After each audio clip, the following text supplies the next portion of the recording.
Oke, halo, assalamualaikum warahmatullahi wabarakatuh. Perkenalkan saya tukang kebun, aka Renaldi Permana, Bu. Nah, program kita kali ini adalah seputar.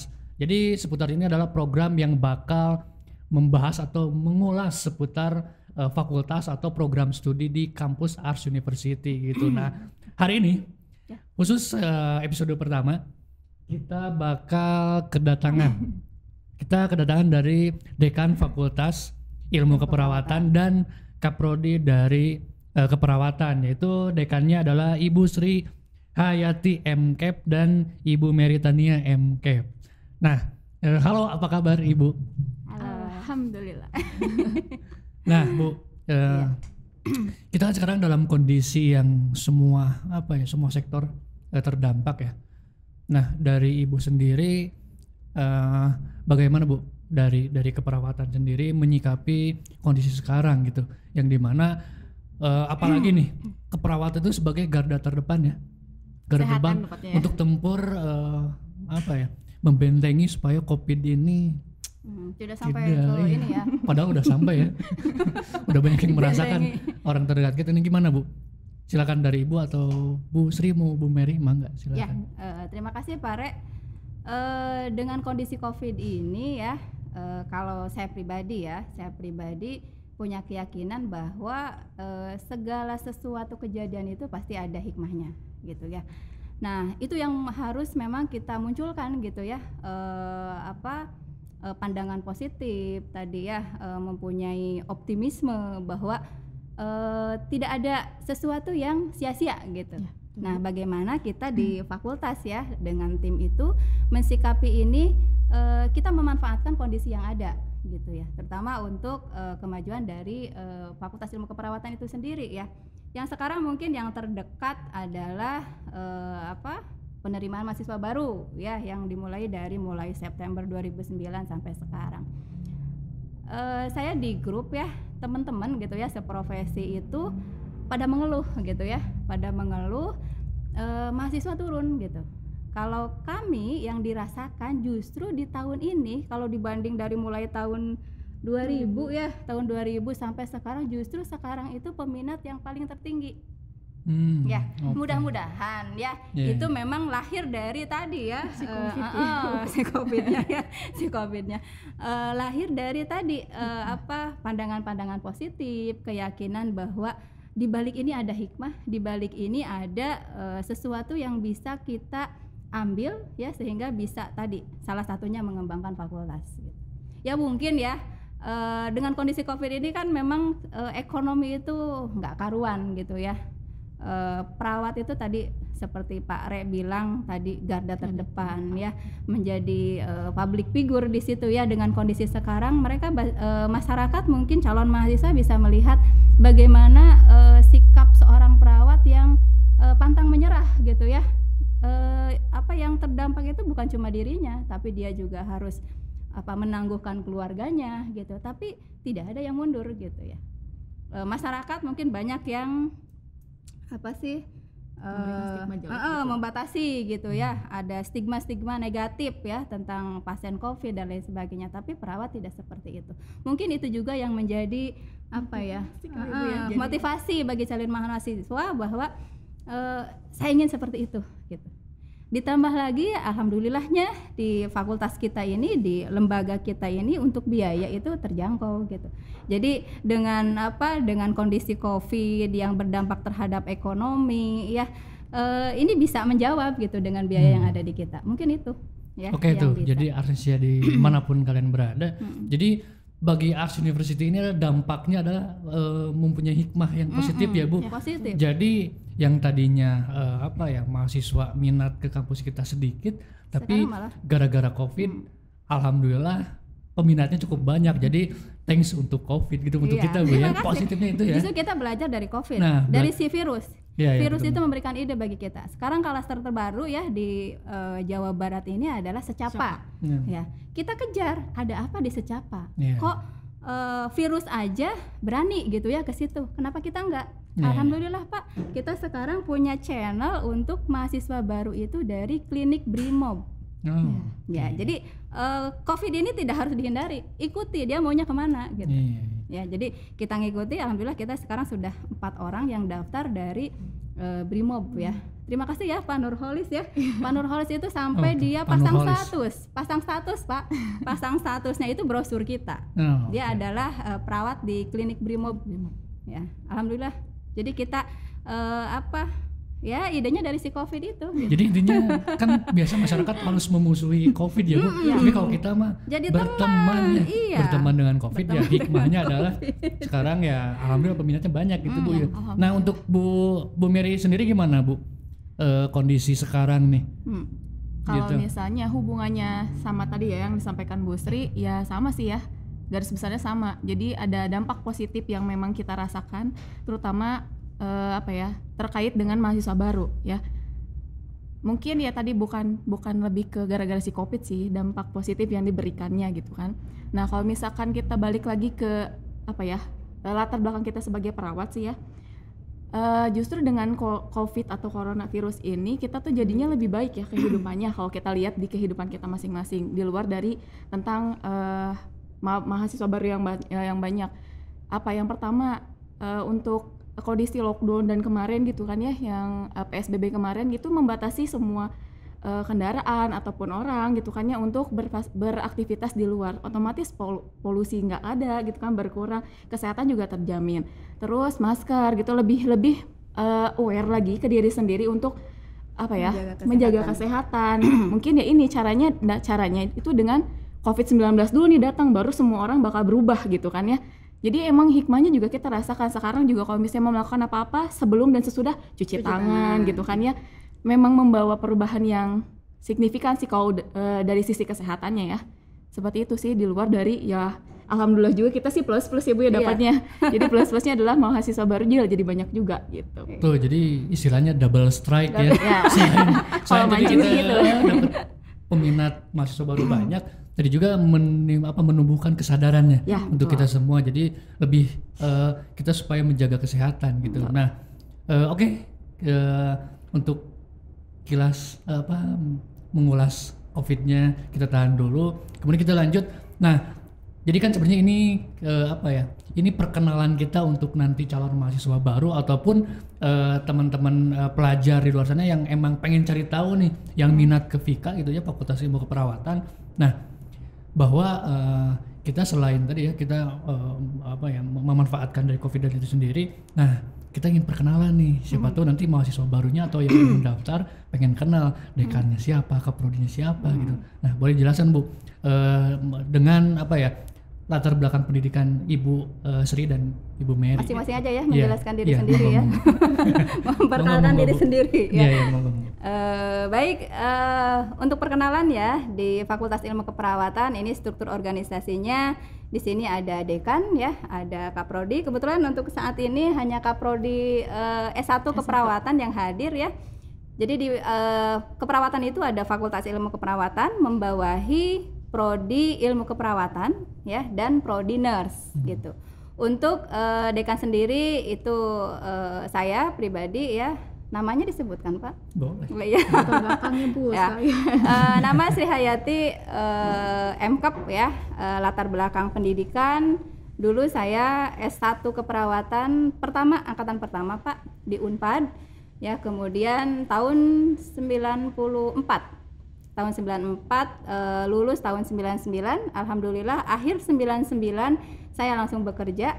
Ya, hanya 6 bulan di institusi lain, di situ di D3 keperawatan ya. Setelah itu langsung di Ars University. Jadi Ars University itu pertama ya di tahun 2000, dan saya mungkin termasuk generasi pertama ya yang merintis Ars University. Kemudian latar belakang pendidikan untuk S2 saya di tahun 2007 sampai 2009 di Fakultas Ilmu Keperawatan Universitas Indonesia, pilih spesialisasi keperawatan maternitas ya. Insya Allah mohon doanya dari semuanya, mudah-mudahan studi saya bisa berlanjut ya ke jenjang yang berikutnya. Itu harus Bu. Harus Itu kewajiban ya. iya, Harus. Betul. Ya, mangga Bu Mary. Ya baik, menyambung dari Bu Sri yang tadi, perkenalkan juga saya di sini Kaprodi program S1 Ilmu Keperawatan. Nama saya Meritania MK. Kalau latar belakang pendidikan bukan kebetulan ya, memang mungkin disengaja ya, rekayasa Allah. Saya Bukan lulusan rekayasa, skenario. Oh iya, skenario Allah. Skenario Allah. Saya itu lulusan Arts University untuk Ya, S1 alumni, keperawatannya. jadi, Pak, ini Kebetulan saya alumni alumni. Jadi lebih enak ya Bu untuk promosinya gitu. Terus itu di tahun 2014 S1 keperawatannya saya lulus. Selanjutnya saya melanjutkan program Profesinas di institusi yang sama di Arts University, lulus tahun 2015. Nah setelah itu saya melamar dan masuklah di Universitas Arts. Melamarnya di angkot ya? Iya. Melamarnya di angkot, karena sejurusan rumahnya. Melamarnya di angkot, kebetulan dengan Bu Sri juga melamarnya. Masuklah bekerja di Universitas Arts dari tahun 2015 akhir ya Bu ya? Iya, 2015 akhir, dan saya mencoba peruntungan untuk tes S2 di tahun 2016 dan alhamdulillah dikasih kesempatan saya masuk di Universitas Pajajaran S2 Keperawatan Spesialis Jiwa. Alhamdulillah juga lulus di tahun 2019 awal. Nah, itu paling kayak gitu ya. Nih, jadi Arsensia, jadi peluangnya dengan pendidikan S1 Bu Mary di Arts University. Akhirnya beliau melanjutkan S2-nya di Unpad dan sekarang balik lagi ke kita, udah jadi kaprodinya keperawatan. Wih, aplaus dulu buat Bu Mary nih. Lebih aplaus lagi buat Bu Sri kali. Nah, Ibu Sri gitu. Lulusan pertama. Lulusan pertama Unpad. Nah, oke. Tadi kita udah mulai sedikit perkenalan ya Bu dengan Ibu dan Bu Sri dan Bu Mary. Jadi jangan penasaran dulu, jadi kita bakal lanjut lagi nih. Kita bakal ngulas lagi FIKA, Fakultas Ilmu Keperawatan, tapi setelah yang berikut ini. Satu lagi.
Oke, balik lagi di segmen selanjutnya nih, bareng saya tukang kebun.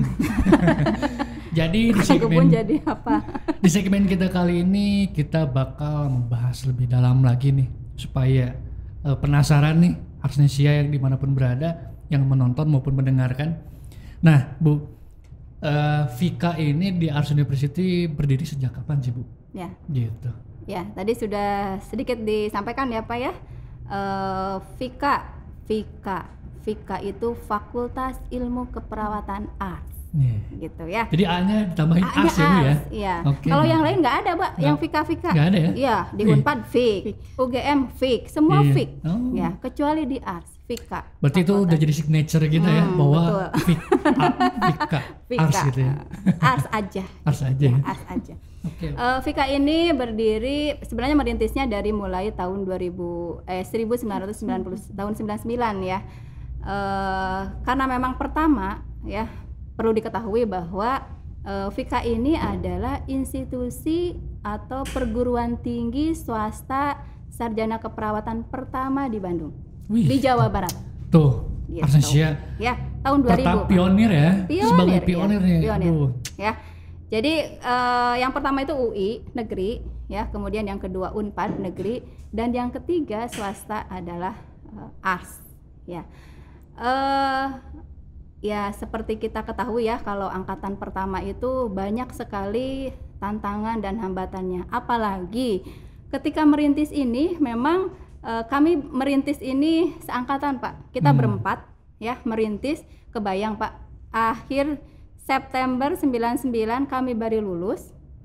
Saat itu juga 6 bulan kemudian kami diminta untuk mendirikan Fakultas Ilmu Keperawatan.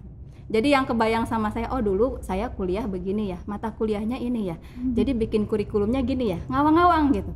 Sampai kita itu punya ruangan Pak. Ruangannya itu belum ada kursinya, karena kita juga masih gadis, masih imut-imut, masih gadis semua. Jadi kita lesehan, tidur-tiduran, itu bikin kurikulum ya, dicoret-coret. Jadi yang kebayang seperti apa, itulah yang dituangkan. Tapi alhamdulillah, dulu kebayangnya keperawatan itu, saya pengennya perawat itu punya spesialisasi gitu. Ternyata benar juga. Tapi bukan di S1, tapi nanti di S2 ada spesialisasi anak, maternitas, KMB, gadar, jiwa dan lain sebagainya. Itu tahun 2000. Ya, kami mengalami pasang surut karena pertama ya masih belum kebayang, blank gelap aja seperti apa pengurusan perizinan dan lain sebagainya. Baru keluar izin operasional itu di tahun 2001. Sementara kami sudah menerima mahasiswa juga di situ. Ya, tetapi itu bukan sesuatu hal yang negatif ya Pak, karena saya sendiri mengalami hal itu. Saya ketika di Unpad tahun 99 izin juga belum jelas waktu itu. Jadi kami masih tergonjang-ganjing, masih ada isu-isu mau dibubarin lah, mau apalah, belum punya gedung sendiri, sampai kuliah masih nebeng ke S2 Unpad, lagi ujian asik-asik diusir karena ruangannya mau dipakai. Ya itu tahun 2000. Dengan berdirinya ARS ini kami tetap mengikuti peraturan karena baru, jadi kami masih bingung ya dari sarana prasarana. Kemudian ternyata kita mau kerjasama dengan negeri juga biayanya cukup mahal Pak. Ada fee untuk institusi, ada fee untuk dan lain sebagainya, mahal sekali. Tapi alhamdulillah berkat dukungan yayasan, karena kami memang kesulitan untuk kerjasama dengan yang lain, akhirnya yayasan terutama untuk laboratorium ya, karena laboratorium itu investnya sangat besar Pak. Jadi akhirnya ini sudah ada mahasiswa harus belajar, harus praktek. Akhirnya apa? Alhamdulillah yayasan sangat mendukung 100% untuk penyediaan laboratorium.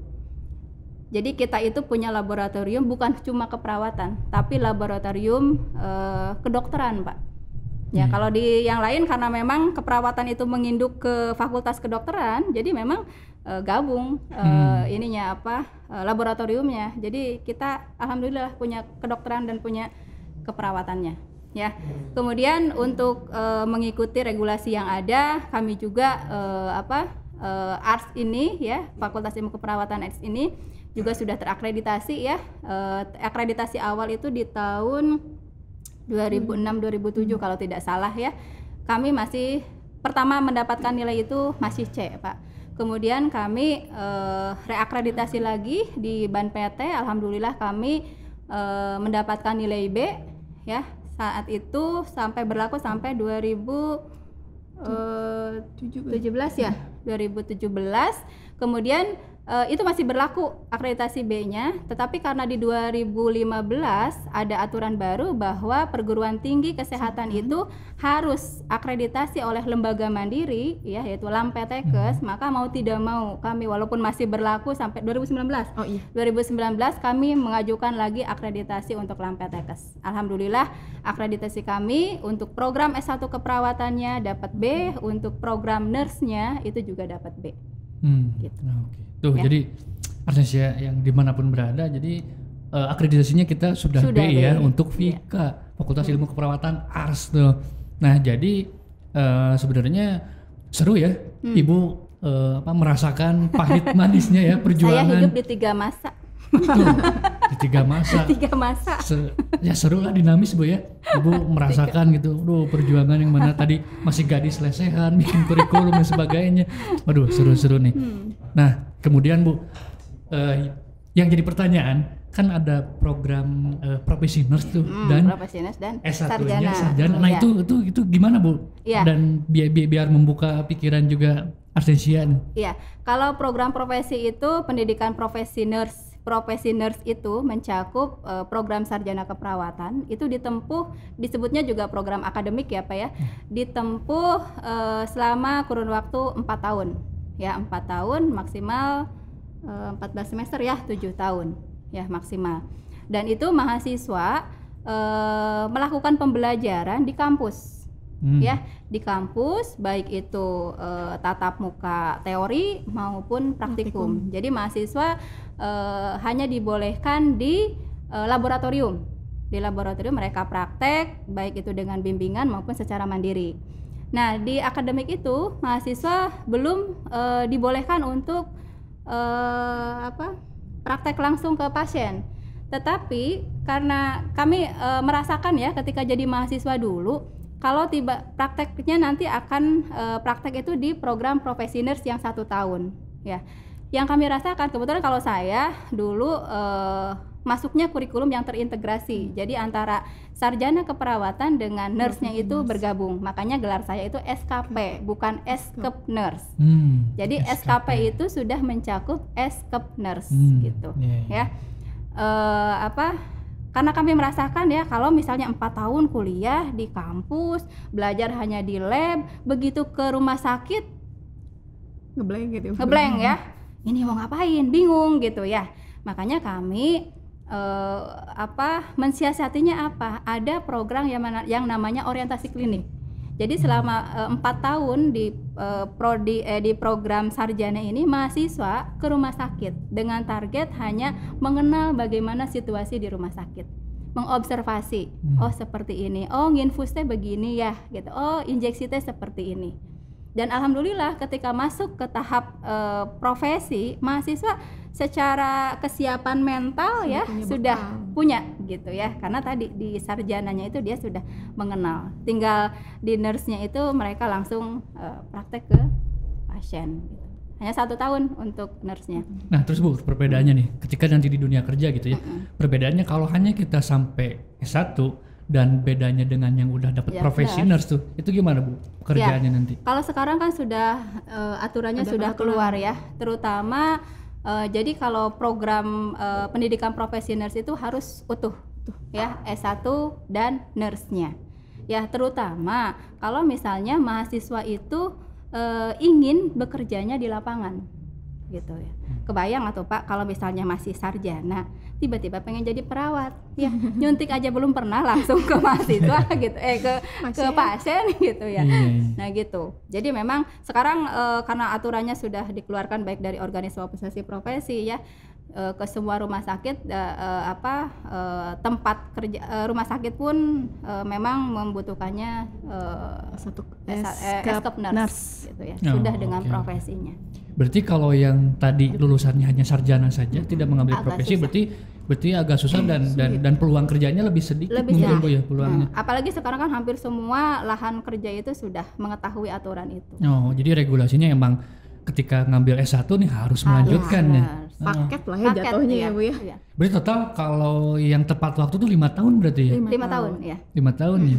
Tuh, jadi buat Artesia nih yang ingin ngambil jurusan keperawatan, jadi siapkanlah waktu selama 5 tahun.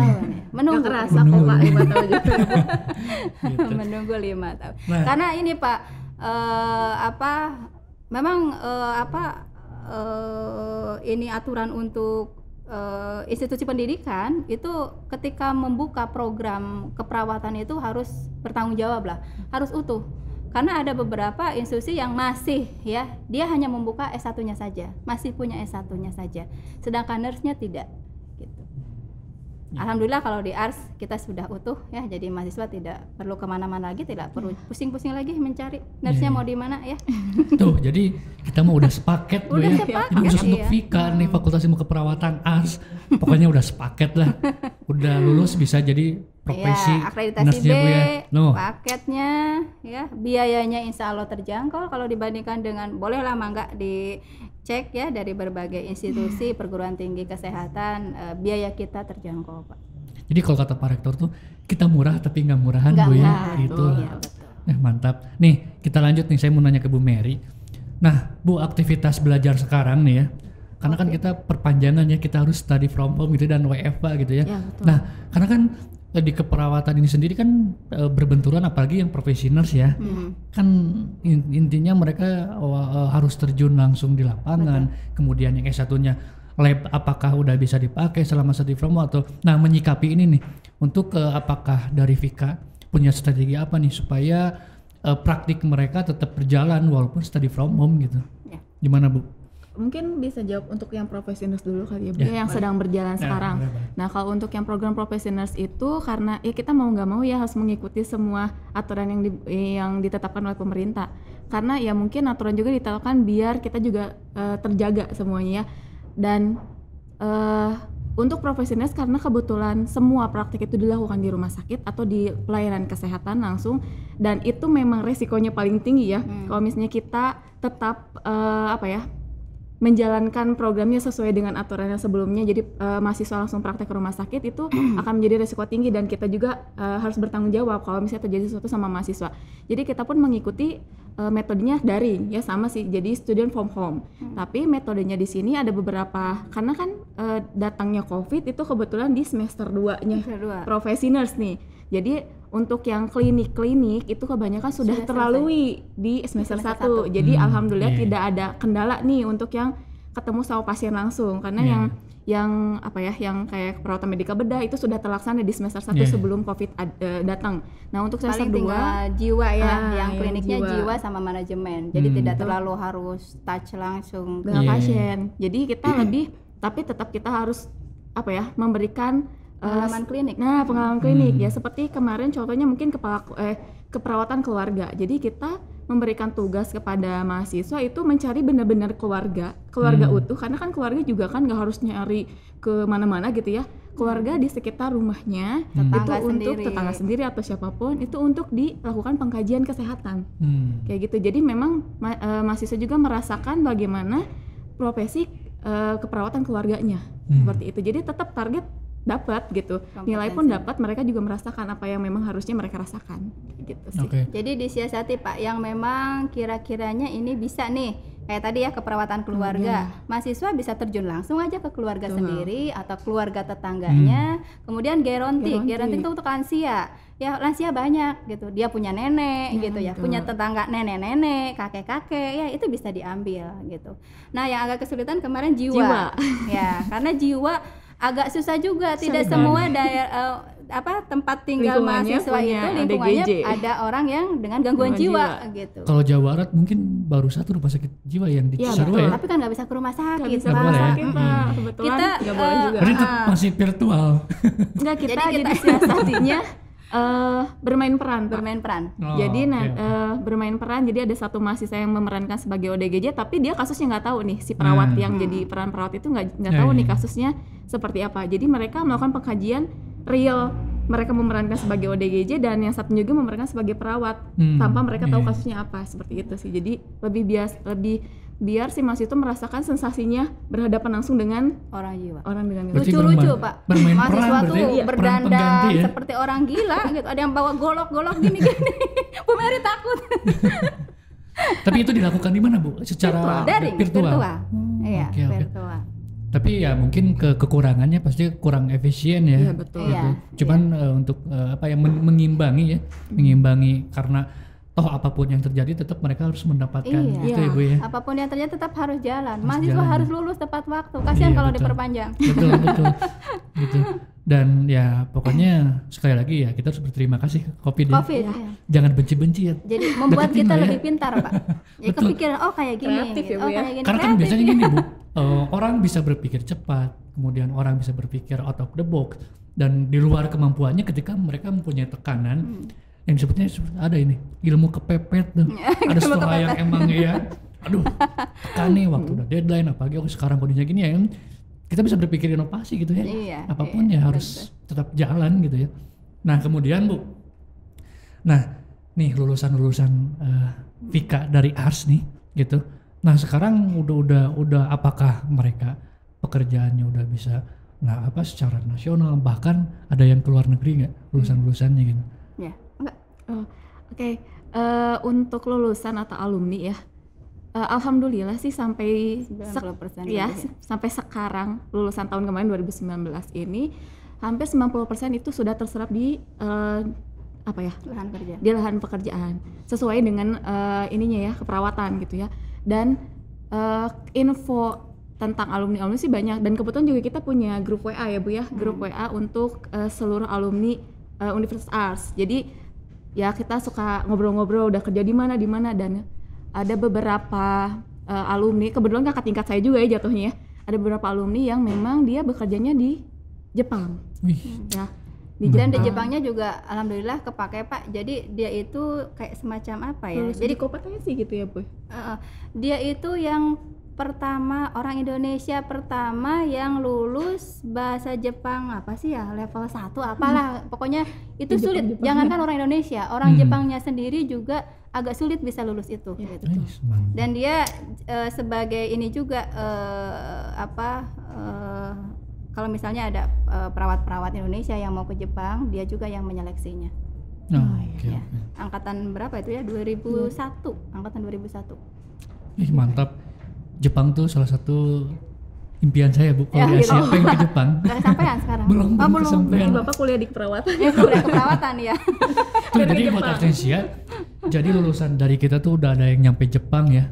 Gila keren tuh. Bahkan tadi katanya orang Jepang pun sulit ya untuk melewati lulus di ujian uji itu. Apa ya? Lupa lagi itu. Wah keren pokoknya. Nah jadi Bu, bahasa lebih ke situ. Sebelum kita lanjut nih ke segmen berikutnya, kita break dulu, kita minum-minum dulu supaya nggak serat. Oke, jadi buat Artesia yang dimanapun berada, kita lihat pesan-pesan yang berikut ini.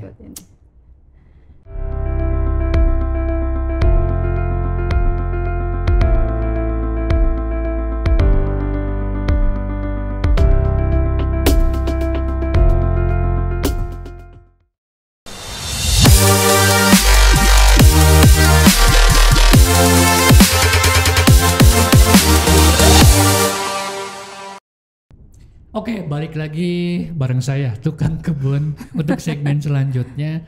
Nah, Bu, tadi setelah kita ngobrol bahas seputar Vika nih, nah kita sekarang ada games biar relax, seru-seruan lah pokoknya mah. Nah, jadi games kali ini adalah rapid question ya. Wih, gaya. Nah, rapid question. Nah, ini dampak dari COVID juga ya Pak ya. Gimana ini? Jadi harus jawab cepat tuh katanya, gak boleh lama-lama mikir. Kalau lama gimana? Dapat hukuman nanti ya. Hukumannya apa? Tuh dapat hukuman kalau. Nah, jadi untuk games yang pertanyaan pertama adalah pilih mana nih? Gak internetan, nggak ada. Nah, pilih mana? Gak internetan 5 bulan atau gak liburan 5 bulan bareng suami? Nah, saya jawabnya gimana Bu? Dia nggak punya suami, belum punya suami. Jadi gimana? Oh belum. Berarti khusus untuk ibu ini pertanyaannya Bu. Pilih mana, gak internetan 5 bulan atau gak liburan 5 bulan bareng suami? Saya pilih gak internetan 5 bulan aja daripada gak liburan 5 bulan bareng suami. Kuat bu 5 bulan gak megang internet. Kuat kan suami yang pegang. Suami yang internetan gitu. Ada aja jawabannya, aduh. Kan saya bareng suami terus. Iya. Gak ada hari tanpa suami Bu ya? Iya. Itu salah kan belahan jiwa, salah pertanyaan Bapak. Aduh, belahan jiwa. Jangan nanya ke saya kalau masalah suami. Oke, next nih. Aduh, sama nih pertanyaan hanya untuk ibu sih ini kayaknya. Ngedate sama suami atau main bareng anak? Pilih salah satu, Bu. Oh, pilih salah satu? Iya. Pilih suami atau anak, gitu aja. Oh, saya anak aja deh. Dan suami kan juga ya Bu. Tadi saya sudah 5 bulan sama suami, Pak. Jadi sekarang gantian. Saya misalkan sama anak. waktunya cuma 5 bulan nih. Harus milih selama 5 bulan itu. Pilih mana, Bu? Aduh, gimana kalau nggak mau gitu? Saya nggak bisa dipisahkan antara suami dengan anak. Harus milih, ya, Bu. Itu adalah orang-orang penting bagi saya. Jangan maksa untuk memilih. Berarti nggak ada pilihan, Bu? Nggak ada pilihan. Saya pilih dua-duanya. Dua-duanya segalanya ya? Segalanya. Aduh, belahan jiwa. Iya, belahan jiwa. Oke, next. Nah, ini dua-duanya itu Bu ya. Mary. Dua-duanya Bu. Bu Mary dulu nih. Lebih pilih sakit gigi atau sakit hati, Bu Mary? kita kan perawat ya Bu ya. Kalau bilang nggak sakit boleh nggak? Harus pilih, Bu. Ya mending sakit gigi lah. Nggak apa-apa, kayaknya. sakit Tapi juga takut ada- dikabul nih. Ada di ibu badan. nanti di ini. Oh gitu. Tapi kalau saya sakit gigi aduh nggak kuat. Aduh, Dan berarti lebih kuat sakit hati ya? serius. Oh enggak. Sakit hati mah nanti lama-kelamaan Ada kalau obatnya. pecah, Ada obat. Kalau jadi sakit gigi gangguan emang jiwa nggak ada? gimana Bu? obatnya. Nggak ada obat. Paling dicabut, hilang udah. Saya juga sama nih masih sakit Oh, dua-duanya. jadi curhat ya, pertanyaan yang membuat jadi curhat. Oke, next. Sebutkan 3 hal yang paling memalukan saat pendidikan keperawatan. Ini maksudnya waktu kuliah gitu. Ya pokoknya mau S1 mau S2. Hal yang paling memalukan. Apa ya? Tuh katanya saat mengajar pun boleh. Gitu. Yang paling memalukan bagi diri sendiri aja. Aduh, pada orang nggak tahu tapi diri sendiri merasakan, Ya, malu. aduh malu-malu ini gue Iya. gitu. Yang pertama, kalau saat ngajar ya, kalau kita tidak bisa memberikan ideal banget ya. Kalau tidak bisa memberikan transfer ilmu yang gini ya, karena ilmu itu kan bukan cuma transfer knowledge ya, tetapi juga transfer jiwa. Gitu. Betul. Jadi Sepakat. sangat-sangat ditentukan oleh jiwa kita ketika kita menjiwai mengajar itu seperti apa, karena itu yang akan ditransfernya gitu. Jadi berhasil tidaknya ilmu yang kita sampaikan itu diaplikasikan atau tidak oleh mahasiswa didik kita, itu bukan cuma tadi bagaimana kelihayan kita menjelaskan, memberikan penjelasan kepada mahasiswa, tapi yang paling penting adalah jiwa kitanya. Itu akan tertransfer. Berarti harus menyatu dengan jiwa mahasiswa iya, gitu. Bu, ya? menyatu dengan jiwa. Ilmu baru tuh. Perawatan itu touch, ya, caring. Nursing is touching, Touching, ya? nursing is caring. Wih. Touch-nya itu beda. Makanya Touch-nya kita beda. touch-nya sekarang ke Brimob. Kembali lagi ke Brimob. Gimana nih Bu Mary, Bu? Kalau 3 hal yang paling memalukan sih kalau Satu aja deh. Satu aja lah. Iya, satu aja lah. kalau ditanya mahasiswa Nggak nggak bisa. tahu jawabannya itu memalukan banget. Dan Gitu ya. yang namanya kita ya Bu ya, gimana caranya supaya tetap mahasiswa tuh dapat jawaban, tapi kan otomatis nanti nggak akan maksimal jawabannya karena yaitu pertanyaan ini saya tuh belum terlalu paham tapi mahasiswa bertanya. Mahasiswa sekarang kan kritis-kritis ya kalau udahnya kan ya.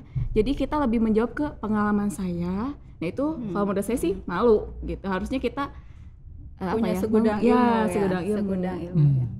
Oke, menarik. Tapi kalau saya mah gini Bu merasakannya karena dedikasi yang terpenting kan. Jadi ibaratnya kayak pacaran kalau ngajar tuh harus melibatkan perasaan Bu. Iya, memang. Supaya bisa nyampe Jiwa kan tadi. supaya bisa nyampe jiwanya ya. Aduh.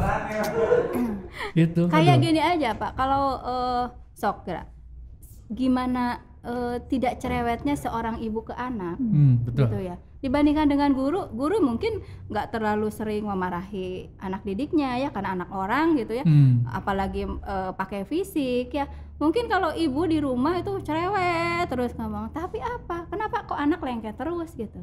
Karena betul, apa? betul. Cerewetnya kita ya tadi karena didasari oleh kasih sayang. Betul. Ya itu jiwanya yang akan tertransfernya. Jadi apapun yang terjadi harus melibatkan perasaan Bu. Oke, Beda nih juga Pak, semuanya. namanya ada perasaan sih. Next. Nah, menghabiskan masa tua bareng keluarga atau tetap menjadi dosen. Pilih ya, jangan dua-duanya ya. Ya. Ya, Karena kan ada yang milih, dua-duanya. Sampai tua pun harus jadi dosen gitu. Pilih aja Bu. kekeh ya. Misalkan nih suami, Bayar aja. udah sayang misalkan ya ke ibu, udah sekarang mah waktunya untuk keluarga aja deh, udah tua. Kita misalkan pergi pindah rumah di pegunungan di mana, nah, siap nggak? Milih mana Bu? Ya, untung Bapak nanyanya ke kami ya. Kami perempuan. Iya. Ya, kami perempuan. Kalau saya punya suami, berarti apapun yang saya lakukan adalah izin suami. Ya, karena saya sekarang jadi dosen, bekerja. Itu bukan sesuatu hal yang utama ya untuk kami sebagai seorang istri gitu ya. Tetap yang betul. utama itu adalah keluarga. Ya, jadi kalau keluarga, ya keluargalah segala-galanya gitu. Karena kami di sini juga untuk keluarga. Atas izin keluarga, atas ridhonya keluarga. Gitu. Mantap. Bu Mary gimana Bu Mary? Kayaknya sudah diwakili sama Bu Sri ya, walaupun Lebih belum pengalaman punya ya. suami, walaupun belum punya suami, tapi tetap walaupun pertanyaannya kayak gini, perannya sekarang sebagai ya sama. anak ya, Iya, orang benar, tua Bu. yang Orang Lebih paling pengalaman ya. Maksudnya, segala. kan harus nurut sama orang tua selama orang tua itu tidak menyuruh kepada hal-hal yang Selama itu hal positif Bu ya. hal positif. Oke, udah beres. Oke, jadi sebelum kita masuk ke segmen yang terakhir, kita saksikan lagi Bu ya tayangan yang berikutnya. Saksikannya yang mana? Saksikan yang mana Pak? Tidak ada sinyal. Penutupan kan? Oh, Oh tadi langsung oke. Oh, closing lagi. Nggak ada break kan? Nggak ada break. Oke, tuh jadi tadi kita habis ngobrol-ngobrol relax dulu ya.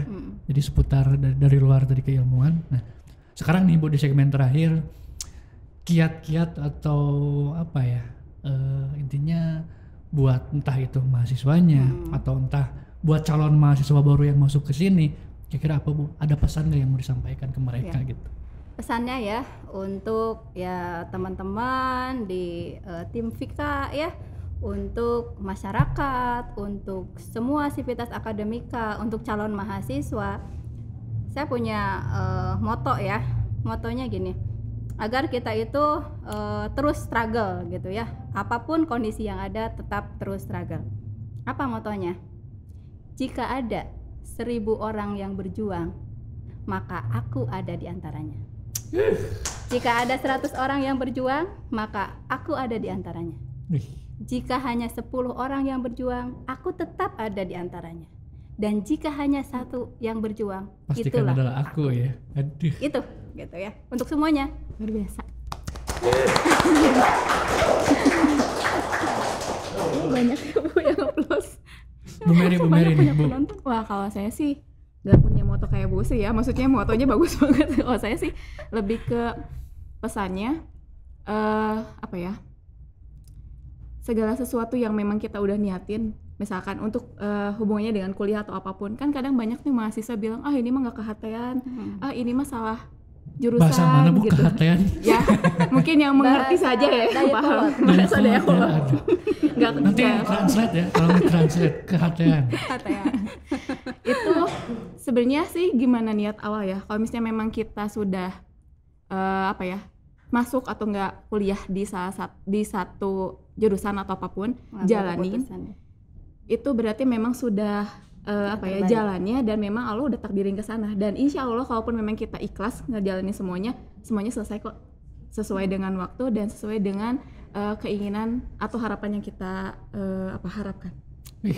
Yang Mantap terbaik. tuh pesannya. Jadi untuk para Agnesia ataupun nanti calon mahasiswa baru ya, tadi harus tetap struggling Bu ya, struggle ya. Pokoknya semangat lah apapun yang terjadi. Intinya kan kita nggak boleh berhenti dari COVID ya, justru kita harus melampaui COVID ya. Iya. Gitu. Pasti ada hikmahnya gitu. Nggak mungkin kalau nggak. Oke, mantap. Jadi sebelum sesudah sesi terakhir ini, kita nggak afdol kalau nggak foto-foto dulu Bu. Jadi saya minta selfie dulu nih. Selfie. Iya, kita selfie dulu ya. Gimana posisinya, berdiri Situ atau aja, dari situ sana? aja. Oh, Bapak dari sana. Ibu Mary.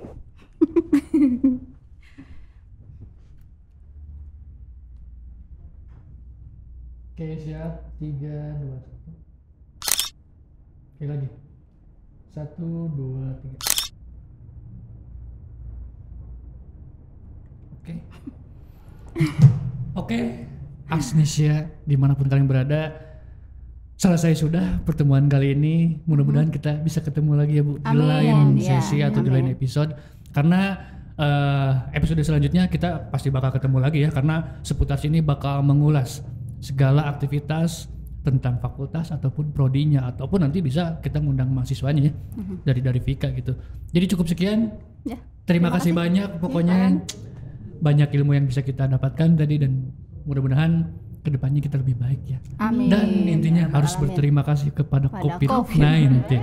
Oke, cukup sekian. Dia tentara Allah, Pak. Nah, tentara Allah. Luar biasa. Jadi cukup sekian, sampai ketemu, balik lagi bareng saya, Tukang Kebun. Bye-bye.